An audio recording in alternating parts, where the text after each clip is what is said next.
Best budget phone out this year. CMF Phone 2 Pro. Search now on Flipkart. Rahul तेरी वजह से पूरा plan cancel हो गया। रहने दे। सुन,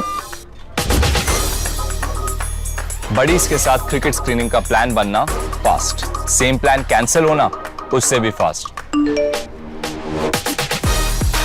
उसी क्रिकेट मैच के स्कोर अपडेट्स ESPN क्रिक इन्फो पे मिलना super fast. Super fast score updates के साथ और भी बहुत कुछ मिलेगा। For fast scores and a lot more, download the ESPN Crick Info app now. An innings of two halves there for Bangladesh. They got one of their best starts in a long time as Saif Hassan, who replaced Parvez Hossain Imon, joined Tanzid Hassan to give them a flying start. But from 87 for 1 in 10 overs, they've seen Rashid and Noor apply the brakes, and they've only added 67 in the back 10 to finish with 154. Where does that leave this contest, which is a must-win for Bangladesh against Afghanistan? Let's find out on CMF by Nothing presents ESPN Crick Info Timeout in the continuing company of Abhinav, Mukund, and the man who is not getting a single prediction wrong this Asia Cup, Abhinav. Wasim Jaffer said 155, so of course the target is 155, but well deserved. But what do we make of that score and the way the first innings went? I think they'll be disappointed. For a change, they got such a good start. They won the power play. They won the next four. Like you have spoken, they were 87 for 1, perfect stage to get 170, 180, and then in the next 10, they got 67 for 4. So they'll be disappointed. We got to give credit to Noor, Rashid, and even Umar Zai, the way he bowled the 19th over. Not a single over of 10 plus in the last 4 overs. So Bangladesh will be disappointed that they had the opportunity, they had the batters batting, but Zakir Ali somehow was struggling when Bangladesh needed him most, but they'll be disappointed with the finish. Yeah, it's just such a strange innings, especially when you add the layer of how Bangladesh's top order had been the problem and the openers hadn't been giving them starts. They got the dream start, but it's such a strange sequence where if you break down the 50s of this score of 150, it's got progressively slower. First 50, 34 balls, next 50, 39 balls, and the last 53 runs have come at just over a run a ball. So if you actually look at it, I know if you're thinking 154 for 5, where the last 10 has given only 63 runs, but just rewind back to the start of the game where they made 4 changes and Bangladesh don't know what they're doing. If you'd asked Litton at the start of the innings how much would you want, he would have said 160, right? So I think 154 is a very decent score. I know they could have got 170 very easily. They should have got 170, but I felt Afghanistan also made their share of errors, especially at the start. Their fielding was very sloppy, lots of misfields you saw from Afghanistan, which you generally don't see when they play. But that being said, I feel we have a game on our hands, guys, and that's because it's 154.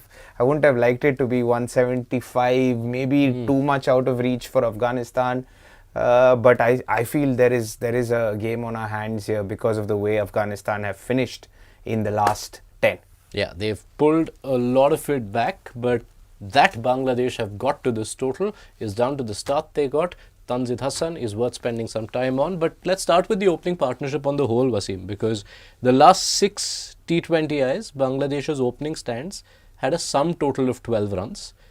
Tanzid and Saif clearly came out with an all guns blazing approach. They were flashy, there were chances, less than 50% control in the power play for both of them, but they'll take those runs. Yeah, I mean, it was a struggle for Saif at the start. You could see that he was 14 ball 8. And then there were some inside edges that went for boundaries, couple of runs. So there were streaky runs, but Bangladesh would take it. I thought they got to a good start in the power play, but I think just when it looked like they had won the power play, you wanted Saif to bat a little longer, played little outrageous shot, just Rashid coming on to that over 7th over. Tanzir batted really beautifully. We talked about he needs to aim to hit a bit straighter. He did that. And then played some really good shot against spin. He does show that promise every now and then. It just being consistent is a problem.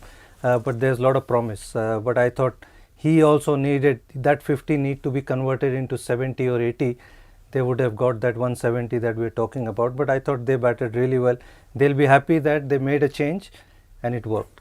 Yeah, Tanzid's innings in itself can be broken in two parts, but let's talk the good first. This is the kind of innings which showed why he's as stocked up in Bangladesh, because a lot of people on the outside will wonder, this is the same batter who made 76 runs in 7 innings at the World Cup, but they kept persisting with him. He's retained a spot ahead of Parvez here when they made the change.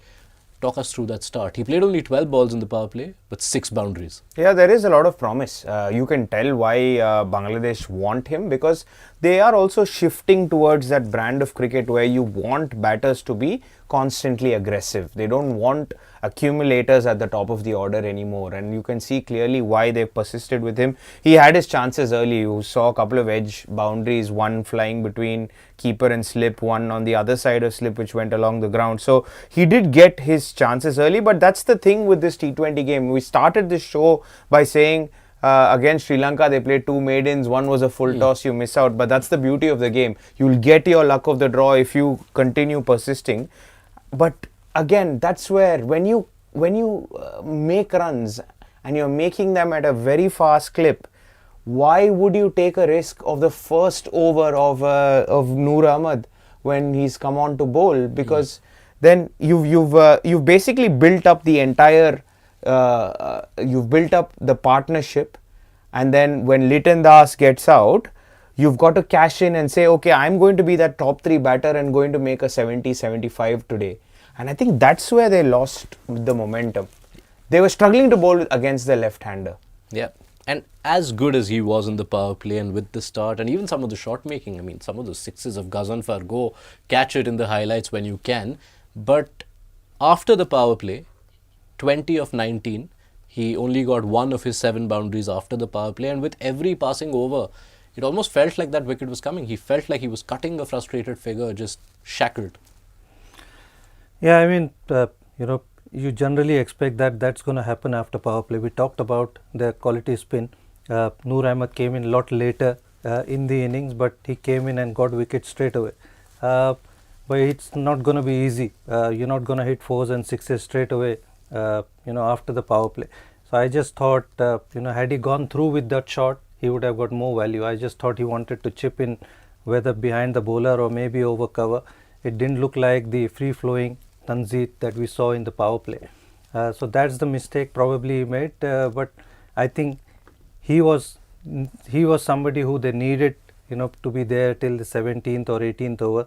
I think Shamim was also very crucial. Rashid took that crucial wicket of his, which probably halted that left-hand, right-hand combination that we talk. Those are the small things that Bangladesh probably, lost the plot there. Yeah, it was always going to be a big challenge.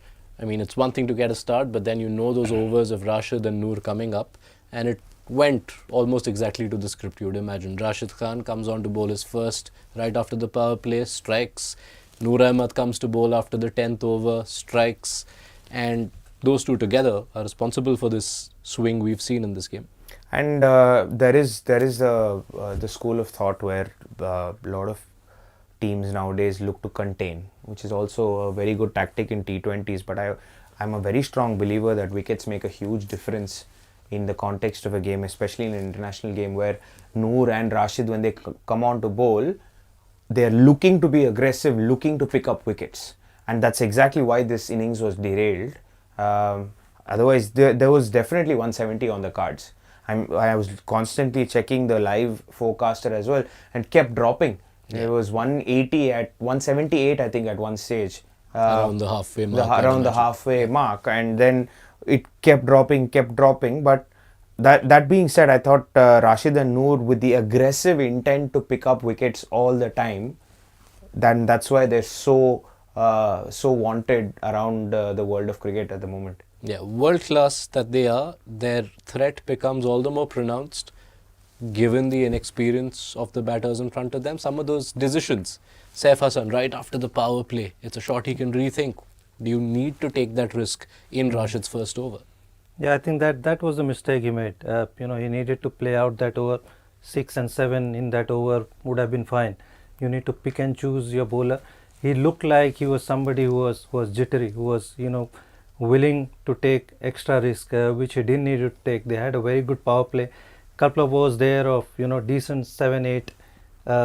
From there on, build a partnership. But that's the inexperience which showed in Saif, and obviously against somebody as good as Rashid, who always attacks the stump, is going to be a threat. Yeah.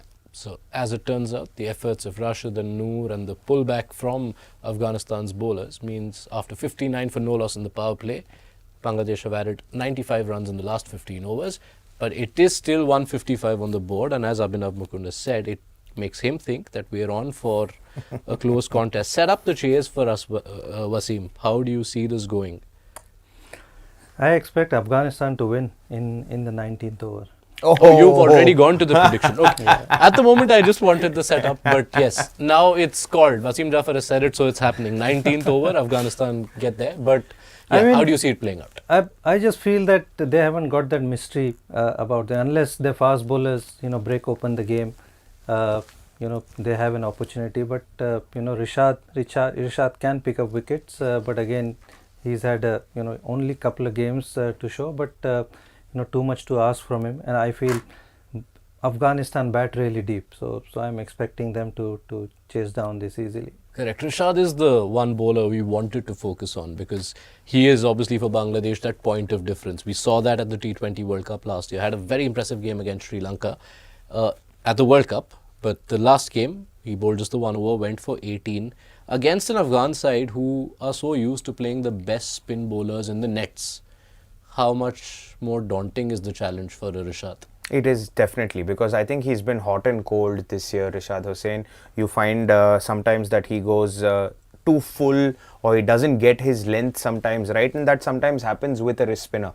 But it also depends on when he comes on to bowl in this particular game. So let's imagine that Afghanistan are flying and then he comes on to bowl, it's going to be an even bigger challenge. But if Afghanistan are under pressure and he comes on when there's a new batter, and especially if they pick up the top 3 wickets and then Rishad comes in to bowl, then it's going to be a very, very different scenario. I think this is going to be a very, very tough chase, and I also think Tuskin's in fine form. So I have a feeling he's going to be a little bit of a threat in that power play. Yeah, he is one of the form bowlers in the power play over a significant period. If you look at the last 1.5 years, on the other side, Rahmanullah Gurbaz has not had a lot of runs at high quality games this year.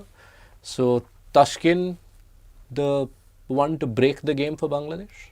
I think so. I think he's somebody who likes to bowl with the new ball. He's got that pace and bounce. Gurbaz likes to take the game on. So it's going to be pretty interesting duel between them. And I feel Gurbaz to get runs. I think that's going to be very important for Afghanistan going into this tournament. And there's the added layer of Bangladesh actually having a different bowling combination. They had 5 specialist bowlers in the first couple of games. This time they do have the all-rounders to make up the overs, but just the 4 specialists. Yeah, and that's the concern. I genuinely wanted to go against Wasim Bhai's prediction here and say Bangladesh have the edge, because I just feel it's a nice score. It's a very very dicey score to get past, but the 4 bowlers is a bit of a problem. So Mr. Jaffer has said Afghanistan are home in the 19th over. You are saying? The 20th over. Okay, so we get a thriller. Yeah. We get that close game. We got the closest game of the tournament yesterday, but we're still to see one go into the last over. So that would be a welcome change. Forecaster has Afghanistan on 60%. So they would agree with your verdicts. Let's see where it stands at the end of it all. Wasim, Abhinav, look forward to your company one last time this evening. We'll be back once this chase is done. If Afghanistan get over the line, it means Bangladesh are out of the Asia Cup and Afghanistan and Sri Lanka are through to the Super 4s. We'll pick up the conversation at the end of the chase. Join us then and send us your questions on CMF by Nothing presents ESPN Cricket for Timeout.